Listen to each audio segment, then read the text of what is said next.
परमात्मा कहते हैं तो मौत भूल गया, तूने कितना बड़ा आश्चर्य कर रखा है। एक बार यक्ष ने युधिष्ठिर जी से प्रश्न किया था कि इस संसार में सबसे बड़ा आश्चर्य क्या है।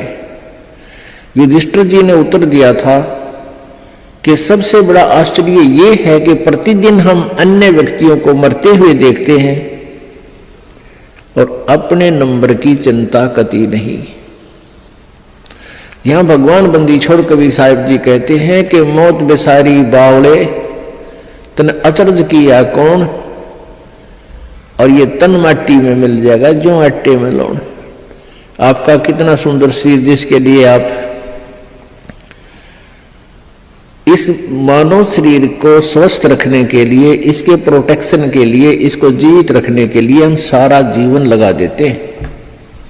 यदि कोई व्यक्ति भयंकर रोग से ग्रस्त हो जाता है और उसके इलाज पर लाख 2 लाख 3 रुपये लगने हों तो वो पैसे भी लगा देगा।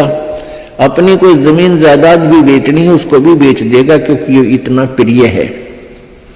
और ये इस प्रिय शरीर से यदि तूने परमात्मा की भक्ति नहीं की, परमात्मा कहते हैं कबीर जी, आप जी ने यदि भक्ति नहीं की, परमात्मा की साधना नहीं की, तो आप जी का ये शरीर, इसका नाम और निशान नहीं मिलेगा। ये ऐसे मिल जाएगा पृथ्वी में जैसे आटे में नमक, दृष्टि गोचर नहीं होता। एक दिन ऐसा होएगा सबसे पड़े बिछो, राजा नैना रंग सब सावधान क्यों न हो। एक दिन ऐसा होगा आप जी को यहाँ सबको छोड़कर जाना पड़ेगा। ना आपका बेटा साथ चले, ना बेटी साथ चले, ना कार साथ चले, ना कोठी साथ चले। एक दिन ऐसा होएगा सबसे पड़े बिछो, इसलिए परमात्मा कहते हैं राजा राणा रंग सब सावधान क्यों ना हो, यानी सावधान हो, सतर्क हो, डरो परमात्मा से और उस मौत से, आने वाले उस दिन को याद रखो। फिर बुराई नहीं कर सकते आप पाप नहीं कर सकते, आप भगवान की भक्ति को नागा नहीं कर सकते, तो आपको मौत याद रहेगी। हमने सबसे पहले उसी वस्तु को भूला जो सदा याद रखनी चाहिए थी। कौन कौन सी? एक तो परमात्मा और दूसरे मृत्यु। उजड़ खेड़े ठीकरी ये गड़गड़ गए कुमारे, वो रावण श्रीखे चले गए वही लंका के सरदार। आप देखते हो जगह जगह कोई नगर उजड़ गया, उसको खेड़ा बोलते हैं।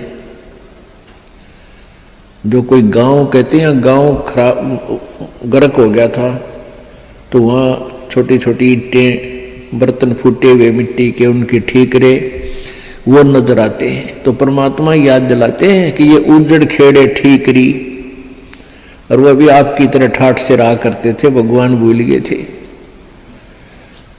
और गड़गड़ गए कुमार, रावण जैसे चले गए वो लंका के सरदार, आपकी तो औकात क्या है। ऊंचा दिखे धौलहरा ये मंडी चीती पोले, एक हरि के नाम बिना ये जम्मा रहेगा रोल। कहते हैं आप जी को ये काल आपकी रोल मार रहा है। रोल मारना आपको मूर्ख बना रहा है। अब बहुत बड़ा आलीशान कोठी बना ली, उसका खूब संगे मरमर ला दिया, उसके बढ़िया बढ़िया पत्थर लगा दिए, और इसने देख देख कर तू भगवान को भूल गया। ऊंचा दिखे धौलरा और मंडी चीती पोले,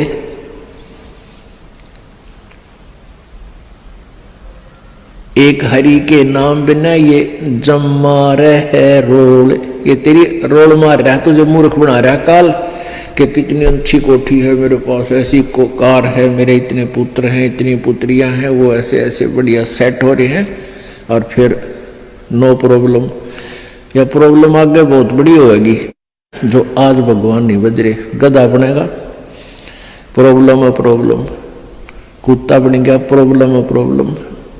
तो उनका समाधान अब ही हो सकता है पूर्ण परमात्मा की सत्य भक्ति से और पूर्ण सतगुरु की शरण में आने से।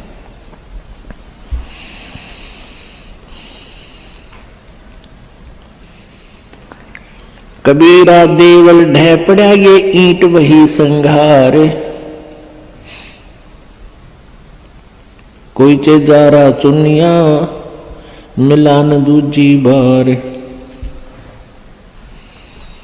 कहा चुनावे मैडिया ये चुना मटी लाए, मौत चुनेगी पापड़ी तन दौड़ कलेगी आए। परमात्मा कहते हैं, भगवान कबीर जी कहते हैं कि भक्ति के बिना आपके ये लंबी लंबी कोठियां बनाने लग रहा है, और यह मौत पापनी तने एकदम झपट्टा मार के ले जाएगी और ये कोठी तेरी यही रह जाएगी। रोहतक के अंदर एक व्यक्ति सेठ, उसने काफी स्थान बहुत अच्छी जगह पर परचेज किया। वो पुरानी दुकान सी थी, उन सबको फोड़ फाड़ कर बहुत बढ़िया एक बहुत लंबा चौड़ा बनाने लग गया। वहां पर मार्केट बना रहा था और उसको ये था कि इसमें लाखों रुपए महीने की इनकम होगी।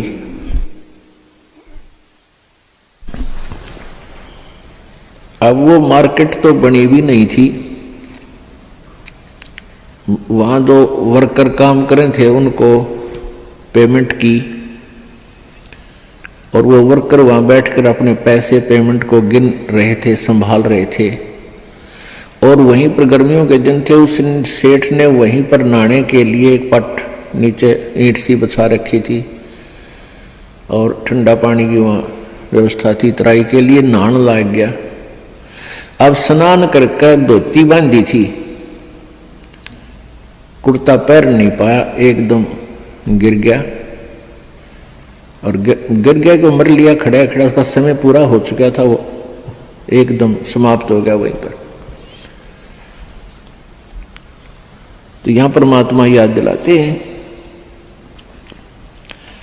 कहां चुनाव है मेडिया, मेडिया मतलब बड़े बड़े कोठियां, और चुना माटी ला, और मौत चुनेगी पापी तने दौड़ के लेगी आ।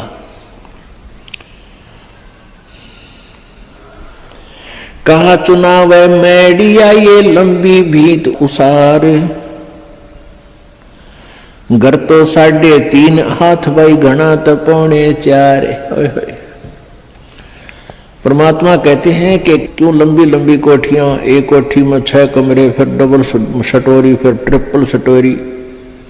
परमात्मा कहते हैं तूने एक ही चारपाई पर सोना है और वह एक कमरे की एक कोण में डलेगी, बाकी का सारा तेरा बनाया हुआ वो मकड़ी वाला जाल खाली पड़ा रहेगा।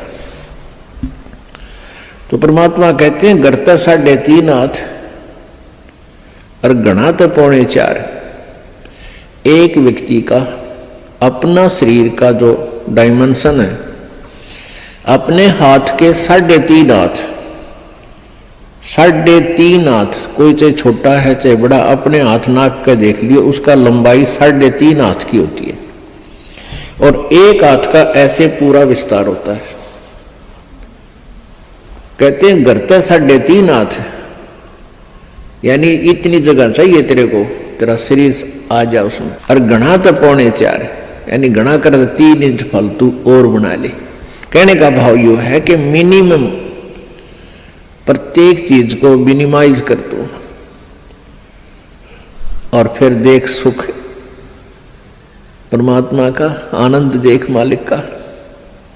जिसको अच्छी बंगले के बनाने के लिए ना जाने कितने 2 नंबर के काम करे, या कर्जा वर्जा लेकर कोठी बनावा दुनिया में लोग दिखावा करने के लिए, फिर वो कर्जे वाले पीछे पीछे आप लुकता फिरे, सो झूठ बोला, आज कोई ना कह दे करके बाहर जा रहा है। वो दिन की चैन रात की नींद दोनों गई। तो इस प्रकार हमने समाज लोक को नहीं देखना है, हमने अपने मालिक के ज्ञान को ही आधार बना के अपना जीवन सुचारू करना है। कबीर 5 तत्व का पुतला मानुष दरिया नाम, 4 दिना के कारण ये फिर रोक ठाम।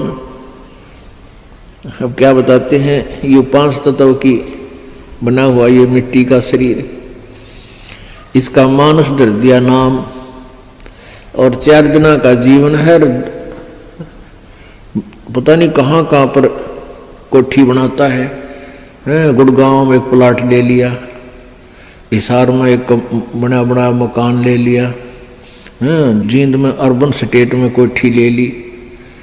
परमात्मा कहे 2 दिन का जीना है, और पता नहीं कित कित स्थान रोक के बैठा है। मेरे पास फिर भूत बनकर सैर सपट्टे कराया कदे उसको ठीक है देखने जा कदे उसने, और घर वाले के कर मृत्यु होते ही उसको तो लेकर जाएंगे शमशान घाट पर शरीर को, और पीछे तो पहले काठ की देल होया करती, चौखट नीचे काठ की, उसमें कील गाड़ दिया करते, जंतर मंतर करके कदे फेर ना जा उल्टा यो भूत है। और वो सारा जीवन खो दे उस कोठी बनाने में, उसको वापस प्रवेश निषेध। देखिए बूंदी बन रही हमारे साथ, क्योंकि हमें ज्ञान नहीं मिला, हमें तत्वदर्शी संत नहीं मिले जो यहां से हृदय हटा दे। कबीर कहाँ गर्बिया ये ऊंचा देख आवाज से, काल पड़ा जमी लेटना तेरा ऊपर जम घास। परमात्मा कहते हैं कि अभिमान कर रहा है, कि गर्व कर रहा है तू इस ऊंचे मकान और कोठी का, कल को तेरी मृत्यु हो जाएगी और फूक देंगे तेरे को शमशान घाट पर, और उस मिट्टी पर घास जमेगा, गधे फिरेंगे, कुछ डांगर अंडा करेंगे तेरी माटी के ऊपर के। पुण्यात्मा हम भगवान से दूर हो गए, कारण क्या है कि हमें ज्ञान नहीं मिला। बच्चे को बचपन में जो शिक्षा चाहिए थी वो शिक्षा नहीं मिलती। जो बच्चे स्कूल में शिक्षा ग्रहण करने जाते हैं उनको अक्षर ज्ञान अवश्य चाहिए, लेकिन उसके बाद अक्षर ज्ञान के बाद जो शिक्षा चाहिए वो आध्यात्मिक ज्यादा चाहिए। एक शिष्टाचार अत्यधिक पढ़ाना चाहिए। बुराइयों से डरने के लिए बहुत सी कथाओं का हमारे पाठ्यक्रम में, बच्चों के पाठ्यक्रम में समावेश होना चाहिए, और नहीं है। पुण्यात्माओं, आप किसी भी व्यक्ति को वर्तमान में कितनी ही अच्छी आत्मा है वो, ज्ञान के अभाव से उसको आप कहिएगा कि आओ सत्संग में चलते हैं, तो वो कहता है कि अभी समय नहीं है, फिर देखेंगे, कभी ना कभी अवश्य चलेंगे। अच्छी आत्मा तो इतना कह के टाल मटोल कर देता है, बात वही है। और दूसरे को आप कहोगे कि आओ सत्संग में चलते हैं, वो कहेगा अभी समय नहीं है हमारे पास। और ये क्या सत्संग का टाइम है? ये सत्संग की उम्र थोड़ी है, सत्संग तो बुढ़ापे में सुनाएंगे फिर भक्ति करेंगे, ये कोई भक्ति का समय थोड़ा। पुण्यात्मा, ये अटकल अपनी आप लगाई हुई है, परमात्मा का विधान ऐसा नहीं है।